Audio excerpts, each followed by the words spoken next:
اگه تازه میخوای مراقبت از پوستت رو شروع کنی ولی از اسم سرم، تونر، میسلار، نیاسینامید، رتینول و ده‌ها اسم دیگه گیج شدی، این ویدیو برای تو. باور کن برای داشتن یه روتین درست و اصولی نیاز نیست کل داروخونه رو بخری. من بهت میگم فقط با 3-4 تا محصول میتونی یه روتین اصولی بچینی. من مطیعم، اینجام تا کمکت کنم آگاهانه از پوستت مراقبت کنی.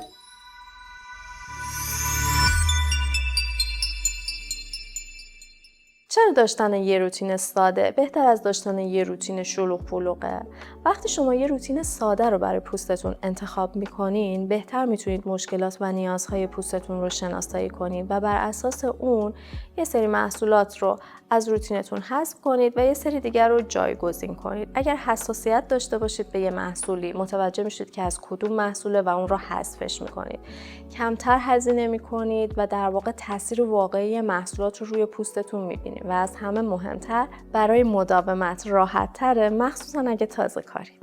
قدم اول برای داشتن یه روتین درست انتخاب شوینده مناسب.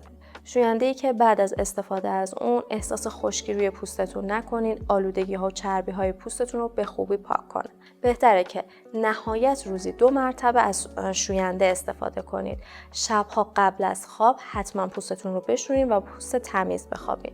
و نوبت دوم رو بر اساس حالا لایف استایلتون میتونین صبح، ظهر یا عصر بذارید. مرحله دوم بعد از شوینده استفاده از آبرسان‌های مناسب نوع پوستتون هست. آبرسان‌ها انواع مختلفی دارن مثل سرم ها، کرم ژل ها یا کرم ها. افرادی که پوست چرب دارن بهتره که از آبرسان های سبکتر مثل سرم ها و کرم ژل ها استفاده کنن. افراد با پوست های خشک و حساس بهتره که از آبرسان هایی که به صورت کرمی هستن استفاده کنن. آبرسان باعث میشه که پوست شادابتری داشته باشیم و پوست رو برای جذب رطوبت آماده میکنه.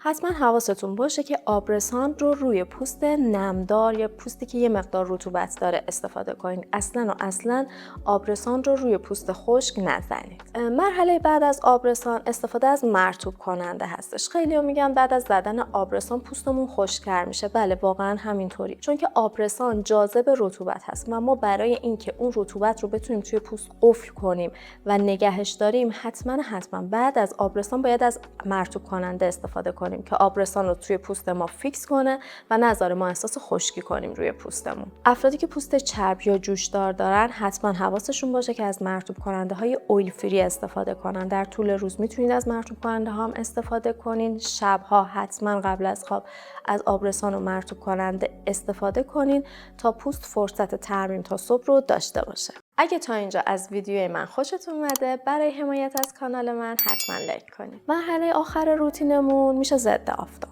که اگر بخواید یه محصول کلا برای روتینتون انتخاب کنید و استفاده کنید، من بهتون میگم که باید ضد آفتاب باشه. حتما 15 تا 20 دقیقه قبل از خروج از منزل از ضد آفتاب استفاده کنید. اگر اطلاعات لازم در مورد انتخاب درست ضد آفتاب میخواید داشته باشی، یه ویدیوی کامل آماده کردم که توی این لینک میتونید ببینید. در نهایت نیاز نیست برای شروع روتینتون کلی محصولات مختلف داشته باشید.